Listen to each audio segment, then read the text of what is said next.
नमस्कार बच्चों। पिछली कक्षा में हमने पढ़ा था कि कक्षा 12th की पाठ्य पुस्तक की विषय वस्तु क्या है, उसमें कितना कितना अंक भार है। आज हम अपनी पढ़ाई को व्यवस्थित रूप से शुरू करते हैं। सबसे पहले तो मैं आशा करती हूँ कि आप सबने पुस्तक खरीद ली होगी, क्योंकि बिना पुस्तक के आपको कुछ भी समझ में आने वाला नहीं है। तो कृपया करके अपनी पाठ्य पुस्तक को जल्दी से जल्दी ले लें। तो इस बार हम प्रथम यूनिट से शुरू ना करके जो दूसरी यूनिट है आहार आयोजन की, उससे पाठ्यक्रम को शुरू करेंगे, क्योंकि जो पहली यूनिट है वो थोड़ी जटिल है। तो हम आसान से पढ़ते हैं ताकि आपको थोड़ा जल्दी समझ में आ जाए। तो पहले यूनिट के को छोड़ते हुए दूसरी यूनिट के अंदर जब आहार आयोजन की बात करते हैं तो ये पाठ पेज नंबर 44 पर है। इसमें आहार आयोजन है क्या? आहार मतलब भोजन।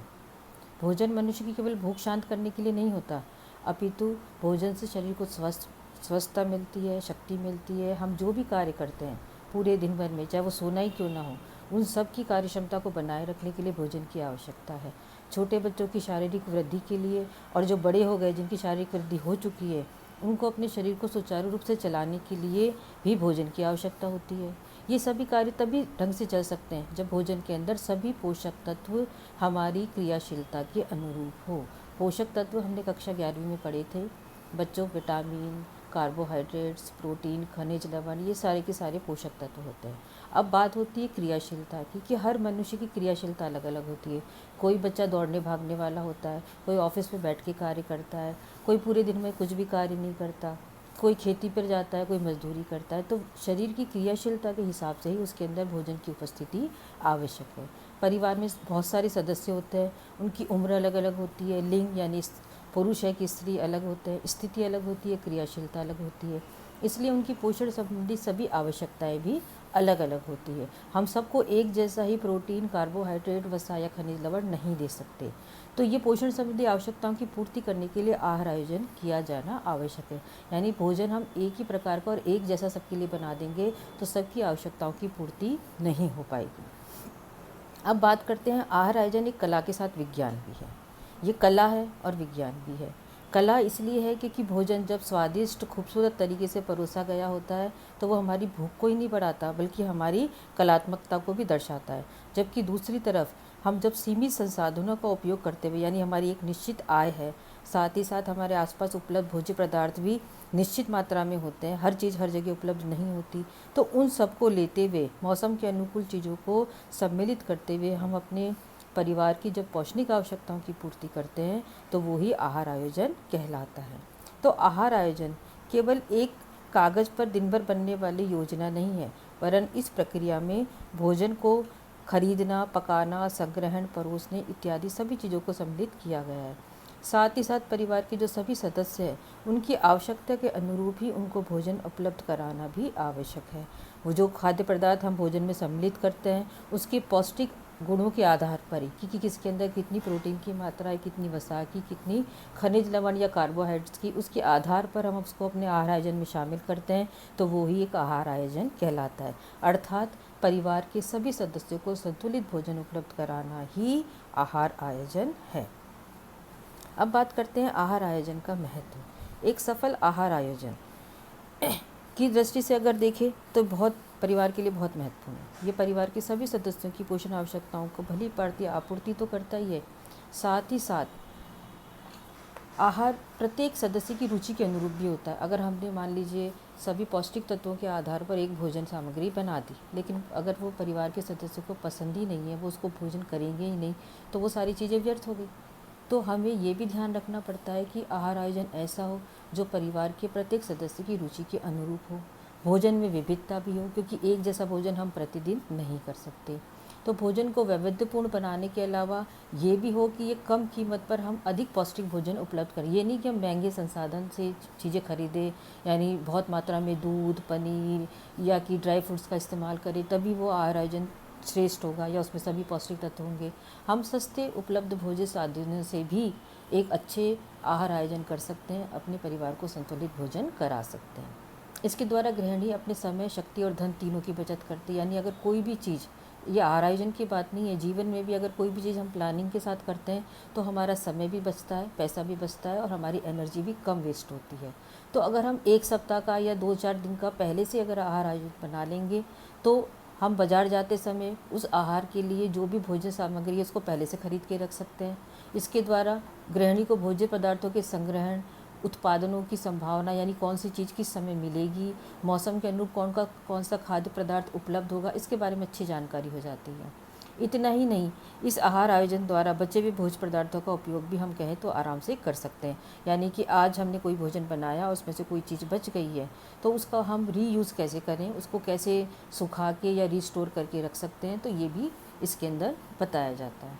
तो संक्षिप्त में हम कहें तो आहार आयोजन से पौष्टिक भोजन बनता है, स्वादिष्ट भोजन बनता है, सुरुचिपूर्ण भोजन तैयार किया जा सकता है जिसमें कि सुंदर रंग हो, सुगंध हो और स्वाद हो। इन तीनों का अच्छा मेल हो, तभी परिवार का सदस्य आराम से उस भोजन को ग्रहण करेगा और अपनी आवश्यकताओं की पूर्ति करेगा। अब बात करते हैं हम आहार आयोजन की आवश्यकता की। एक परिवार में भिन्न भिन्न आयु के, लिंग के और विविध प्रकार के कार्य करने वाले सदस्य होते हैं। यानी एक परिवार में आपको वृद्ध व्यक्ति भी मिलेंगे, बच्चे भी मिलेंगे, घर से बाहर काम करने वाले पुरुष भी मिलेंगे और घर में काम करने वाली महिलाएं भी मिलेगी। इन सब की शारीरिक स्थिति और क्रियाशीलता अलग अलग होती है, इसलिए इनकी पोषण संबंधी आवश्यकताएं भी अलग अलग होगी। सबको एक जैसा भोजन नहीं दे सकते। यदि परिवार का कोई सदस्य अधिक अथवा भारी शारीरिक श्रम जैसे खेती करता है, खदान में कार्य और मजदूरी आदि करता है, तो उसे अधिक ऊर्जा देने वाले भोज्य पदार्थ जैसे अनाज की मात्रा ज़्यादा हो, जैसे बाजरा, गेहूँ, इसी प्रकार तिलहन में बात करें, गुड़ इत्यादि, यानी जो भारी कार्बोहाइड्रेट वाले भोज्य पदार्थ है वो उसको देने चाहिए। ऐसे लोग जो सिर्फ बैठे रहने का कार्य करते हैं, यानी जो ऑफिस में बैठते हैं, स्कूल या कॉलेज में पढ़ाने वाले, या जिनका एनर्जी मेंटली ज़्यादा यूज़ होती है, शारीरिक कम यूज़ होती है, तो ऐसे लोगों में तनाव ज़्यादा रहता है, तो इन लोगों को ज़्यादा फल और सब्जियां खानी चाहिए। इसके साथ ही साथ हम बात करें बढ़ती उम्र के बच्चों की, गर्भवती और धात्री महिलाओं की, तो उनकी हर चीज़ में चाहे ऊर्जा हो, चाहे प्रोटीन हो, चाहे खनिज लवण हो, इनमें भोज्य पदार्थ की अधिक आवश्यकता होती है। तो इन लोगों को ऊर्जा की ज़्यादा आवश्यकता नहीं होती। जैसे वृद्ध व्यक्ति है, उनको ऊर्जा की ज़्यादा आवश्यकता नहीं होती क्योंकि वो अधिक चलना फिरना तो करते ही नहीं है। उन्हें विटामिन और खनिज लवण युक्त भोज्य पदार्थों की ज़्यादा आवश्यकता होती है। इसके अतिरिक्त इसके अलावा आयोजन करते समय हमें पारिवारिक सदस्यों की पसंद नापसंद कि वो क्या खाते हैं क्या नहीं खाते, हर जलवायु में भोज्य सामग्री अलग अलग हो जाती है। हम सर्दी, गर्मी, बरसात में एक जैसा भोजन नहीं लेते। भोज्य पदार्थों की उपलब्धता, अब भारत जैसे देश में हो चाहे बाहर हो, फल सब्जियों की उपलब्धता अलग अलग होती है। यानी राजस्थान में कुछ चीज़ें मिलेगी तो हो सकता है वो आपको यूपी में ना मिले, वो आपको बिहार में ना मिले। तो जो चीज़ जहाँ उपलब्ध है उसी के हिसाब से आहार आयोजन करना पड़ेगा। इसके अलावा हमें समय का ध्यान रखना पड़ेगा। समय, श्रम और धन, इसकी उपलब्धता भी हमें ध्यान में, जैसे अगर कोई वर्किंग महिला है, नौकरी पे जाती है, तो वह ऐसी भोज्य सामग्री बनाने के लिए समय चुनेगी क्योंकि उसको कम समय में अधिक से अधिक, ज़्यादा से ज़्यादा भोज्य सामग्री बन सके। साथ ही श्रम और धन, यानी कितनी हमारी आय है उसके हिसाब से ही हम अपनी आहार आयोजन को करेंगे, ताकि इन सब से भोज्य पदार्थों का चयन और भोग भी प्रभावित होते हैं। जैसे छोटे बच्चों को मीठे और किशोरों को चटपटे भोज्य पदार्थ पसंद होते हैं। मौसम के आधार पर हम देखें तो सर्दियों में हम गर्म भोजन लेते हैं, गर्मियों में ठंडे पेय लेते हैं। इसी प्रकार मौसम और फल की सब्जियां भी उसी मौसम में अच्छी लगती है और सस्ती भी मिलती है। कि अगर हम कोशिश करें कि हमें आज ऐसी सब्जी खानी है जो इस मौसम में उपलब्ध ही नहीं है, यानी गर्मियों में मटर खाने हैं तो महंगे मिलेंगे ही मिलेंगे, तो हमें जो चीज़ें मौसम के अनुकूल होती है उसी का अपने आहार आयोजन में समायोजन करना चाहिए, क्योंकि वो सस्ती भी होती है और उस मौसम में स्वादिष्ट भी लगती है। तो ये बात हुई आहार आयोजन की। यानी आज हमने इतना समझा कि आहार आयोजन है क्या और ज़रूरी क्यों है। क्योंकि हम एक ही भोजन सामग्री से परिवार के 5 सदस्य हैं, 7 सदस्य हैं, तो उन सब की आवश्यकताओं की पूर्ति नहीं कर सकते। छोटे बच्चों को कुछ और भोजन पदार्थ पसंद होता है, वयस्कों को कुछ और होता है, किशोर को कुछ और होता है। तो अगर आप इस समय अगर आप देखेंगे या सोचेंगे तो इसका मतलब तो ये हुआ कि अगर परिवार में 5 सदस्य हैं तो हमें 5 प्रकार के भोज्य पदार्थ बनाने पड़ेंगे। नहीं, ऐसा नहीं है। आप 1 या 2 प्रकार के भोज्य पदार्थों को ही इस प्रकार से ट्रांसफॉर्म यानी रूप परिवर्तन करके आप अपने परिवारों के सदस्यों को खिला सकते हैं। जैसे एक उदाहरण मैं देती हूँ, जैसे कि दाल, बच्चों को दाल पसंद नहीं होती, लेकिन वयस्क व्यक्ति और बुजुर्ग उसको आराम से खा सकते हैं और उनकी आवश्यकता के लिए वो ज़रूरी भी है। तो हम उसी दाल के पराठे बनाकर बच्चों को दे सकते हैं, जिसको बड़े सुरुचिपूर्ण तरीके से खाएंगे और उनकी पौष्टिक आवश्यकताओं की पूर्ति भी हो जाएगी। इसी प्रकार बहुत सारी चीज़ों में वेरिएशन कर सकते हैं, रोटी में वेरिएशन कर सकते हैं। अगर बुजुर्ग व्यक्ति है उनको हम हल्की फुल्की चपाती बना के दे सकते हैं, तो बच्चों के लिए वही पूड़ी या पराठे के रूप में हो सकती है जो उनको पसंद आएगी। तो इस प्रकार अपने रोज़मर्रा के भोजन में ही छोटे छोटे विविधतापूर्वक परिवर्तन करके हम एक संतुलित आहार की योजना बना सकते हैं। जो हम अगला टॉपिक पढ़ेंगे वो है आहार आयोजन के सिद्धांत। तो मैं ये कहना चाहूँगी कि कल जब मैं इसकी वीडियो बनाऊँगी तो आहार आयोजन के सिद्धांत आपको रीडिंग करनी है पूरे की पूरे। ये लगभग 8 आहार आयोजन के सिद्धांत हैं। तो ये आप एक बार रीडिंग करेंगे ताकि जब मैं आपको पढ़ाऊँ या बताऊँ तो आपको ये अच्छे से समझ में आ जाए।